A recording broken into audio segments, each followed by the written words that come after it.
이런저런 질문으로 한 해를 마무리하는 시간을 가졌죠.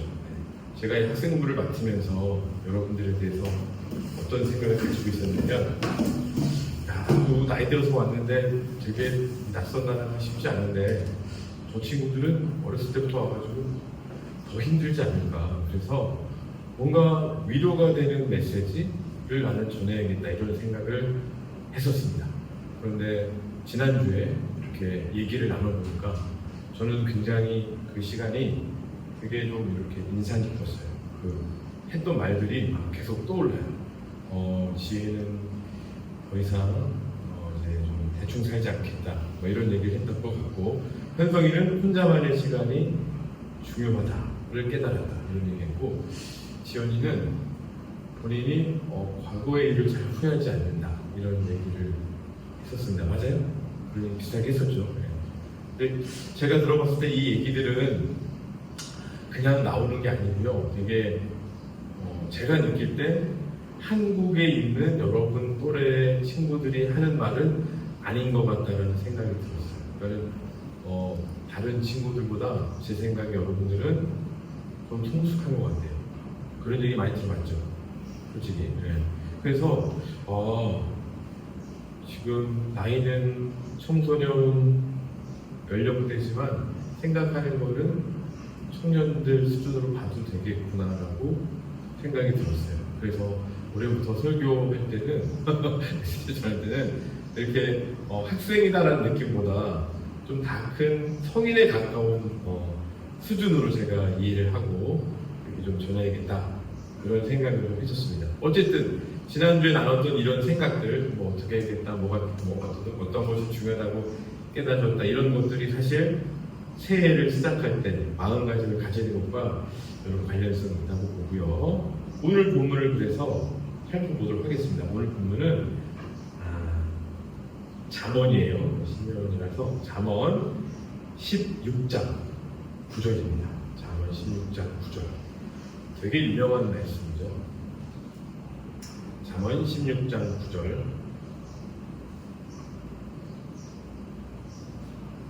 자, 같이 한번 읽어볼게요. 시작. 사람이 마음으로 자기의 길을 계획할지라도 그의 걸음을 인도하시는 여호와시니라. 네, 아멘. 많이 들어봤었죠. 이 잠언 말씀, 이 9절 말씀에서 주어는 사람입니다. 그렇죠? 이 사람이 뭘 한대요? 동사는 계획이에요. 계획하다겠죠. 그래서 주어는 사람이고요. 동사는 계획하다입니다. 그렇죠. 그러니까 새해를 맞이하면 사람들이 이제 새롭게 뭔가를 시도해 보려고 합니다. 그래서 어떤 목표를 잡고 계획을 세우기도 하죠. 사람마다 근데 성향이 달라서 그런 걸 잘하는 사람이 있고, 뭐 그냥 그런 거 없이 지내는 사람도 있고 그런 것 같은데, 저는 계획 잡는 거를, 목표 잡는 거를 그렇게 좋아하지는 않아요. 왜냐면 계획을 세도 잘 못 지켜요. 잘 못 지키고, 그리고 살다 보니까 사람 인생이라는 게 계획대로 가진 않더라고요. 네. 그래서 저는 계획을 잡고 목표를 위해서 쓰는 것보다는 그냥 제 개인 취향이에요. 그냥 내가 지금 뭘 해야 되지? 지금 필요한 게 뭘까를 생각해서 그거를 열심히 하려고 하는 편입니다. 뭐 어쨌든 제 스타일이고 사람마다 다르니까 이런 계획들을 세우기도 하죠, 사람들이. 저희가 오늘 말씀에 보면은 이렇게 되어 있죠.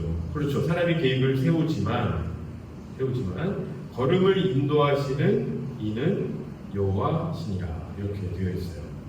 자, 이 말씀을 들으면 그럼 아무리 우리가 어떤 계획을 세우더라도 그거는 그냥 우리 생각일 뿐이고 결국엔 하나님이 다 하신다는 얘기인가? 그러면 우리는 계획을 그냥 중요하게 여기지 않아도 된다는 얘기인가? 는 아니겠죠. 그건 아닐 거고요. 우리가 계획을 세울 수 있습니다. 분명히 계획을 세워서 목표를 향해 나아갈 수 있는데, 오늘 이 잠언 말씀이 얘기하는 거는 이제 이런 걸 염두에 두는 거죠. 계획을 세웠어요. 노력을 했어요. 달성이 됐어요. 그러면 그때 우리가 가져야 될 마음은, 계획을 세운 건 나 같지만 사실 그 마음을 주신 것도 하나님이고, 그걸 잘하게끔 환경이나 또는 여러 가지 여건들을 이렇게 인도해 주시는 것도 하나님이라는 거죠. 그러니까 계획이 달성되면은 하나님이 이뤄주셨구나, 이런 마인드를 가지는 게 일단은 필요합니다. 근데 계획을 안 세워도 어떤 우리에게 좋은 성과가 나타날 때도 있어요. 그때 당연히 이거 내가 한 것도 아닌데 하나님이 해주셨구나, 이런 마음을 가질 수 있겠죠. 근데 계획이 됐더라도, 내가 계획을 했더라도 그런 마음을 가져야 된다는 거고, 그리고 이런 경우도 있습니다. 계획을 세웠는데 잘 안 됐어요. 그거는 여러 가지 이유가 있을 수 있습니다. 내가 노력을 안 했거나, 내가 판단을 잘 못했거나, 아니면 타이밍이 안 맞았거나, 여건이 좋지 않았거나, 하여튼 여러 이유로 내가 세운 목표, 계획이 잘 안 될 수도 있어요.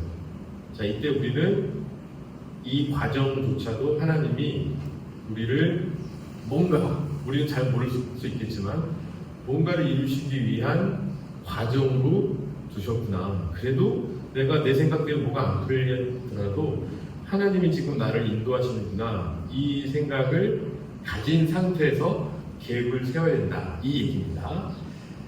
자, 그러니까 이런 생각 가져야 돼요. 내가 계획한 게 최고가 아니었습니다.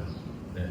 그리고 언제나 우리 뜻과 다르게 펼쳐지더라도 하나님이 이끄시는 길이 우리한테는 가장 베스트다, 그걸 인정하는 마음이 필요하겠습니다. 그러니까 우리 믿는 사람들이 믿지 않는 사람들과 다른 점이 이런 거예요.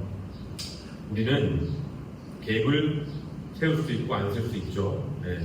근데 계획이 되던 성취되던 안 되던 하나님이 나를 인도하시는구나 라고 생각하면서 감사할 수 있는 마음을 가지고, 안 되더라도 그래도 하나님 인도하시는구나 라고 마음 먹는 거죠. 근데 세상 사람들은 계획이 잘 되면 어떻게 해요? 되게 뿌듯해하죠. 자랑스러워하죠. 우리가 그 마음을 가지지 말라는 건 아닙니다.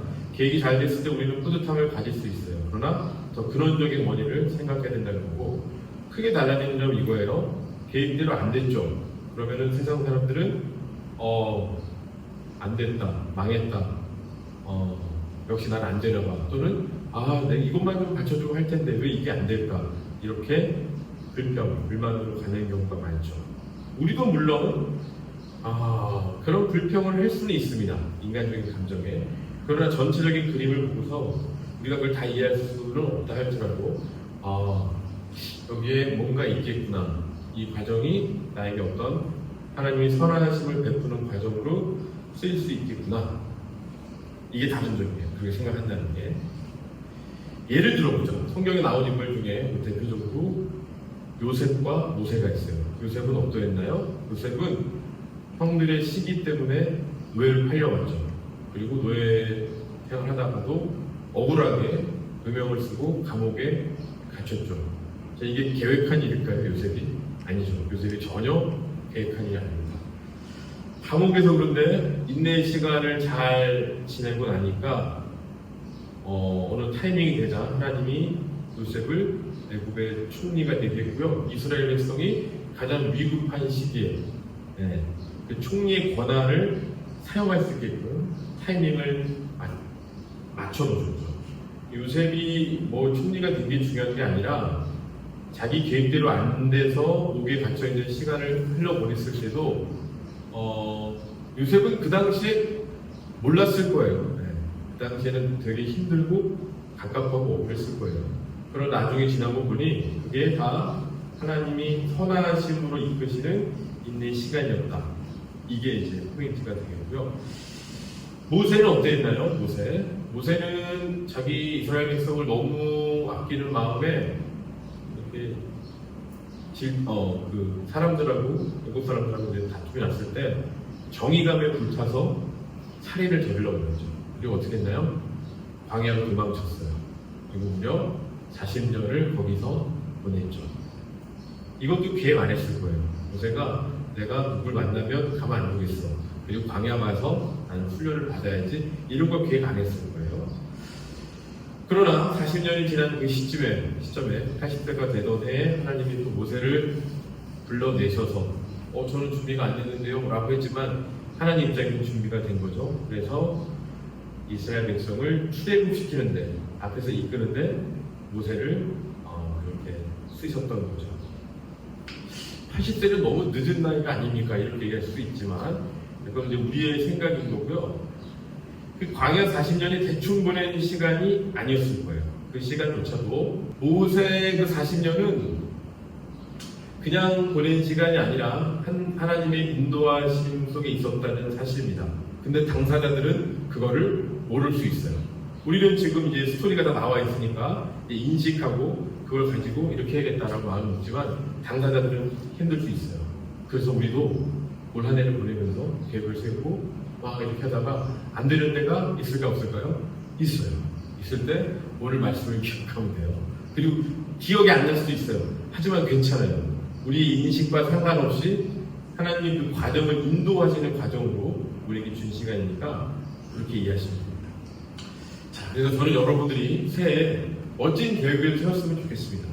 그리고 기도하면 좋겠어요. 어떻게 해요? 하나님, 제가 이런 생각과 계획을 가지고 있는데 이 계획이 어떻게 될지 모르겠지만 내 인생을 이끄시는 분이 하나님이다. 이걸 고백했으면 좋겠고요. 그리고 이 계획을 통해서 하나님의 영광과 선하심이 드러났으면 좋겠습니다. 라고 이렇게 기도하면 그 계획은 훌륭한 계획이 될 거라고 생각을 합니다. 자, 그리고 계획이 달성되도록 열심히 여러분들 노력하시고 기도하시고 하시되 달성이 되면 감사해야죠. 하나님 이렇게 이뤄주셨구나. 그리고 여러분들이 얻을 수 있는 성취감 충분히 누리셔도 좋습니다. 그리고 계획이 안 됐을 때는 낙심하지 마시고 이 과정이 나에게 어떤 의미가 있구나라고 생각을 하시고 하나님이 인도하시는 과정이구나라고 생각을 하시고 결국 어떻게든 하나님이 이 과정을 통해 우리를 선하게 이끄실 거다. 이렇게 생각하시면 돼요. 그리고 분석해도 돼요. 내가 노력이 부족했구나. 노력하십시오. 내가 이런 환경이 좀 안 좋았구나. 그런 환경을 바꾸려고 노력하시고 그런 부분을 기도하셔도 좋습니다. 자, 그렇게 해서 하나님 우리를 인도하신다는 것을 또 배우고 성장하는 그런 한 해가 26년이 되었으면 좋겠습니다. 제가 기도를 하겠습니다. 하나님 아버지, 우리의 인생을 선하게 인도해 주시니 감사합니다. 새해를 맞이하여 우리가 세우는 계획 위에 하나님 함께 해주시고 우리의 복됨이 계획의 달성 여부에 달려있지 않고 하나님의 선하신 인도하심에 있다는 사실에 감사하게 하시고 그래서 더 용기 내게 하시고 도전하게 하시고 그만큼 더 많이 배우는 새해가 되길 소망합니다. 올 한 해도 은혜 위에 은혜를 부어주시고 하나님이 허락하신 복들을 온전히 누리는 우리 모두가 될 수 있도록 인도하여 주시옵소서. 감사드리며 모든 말씀 예수님의 이름으로 기도합니다. 아멘. 주기도문으로 예배를 마치도록 하겠습니다.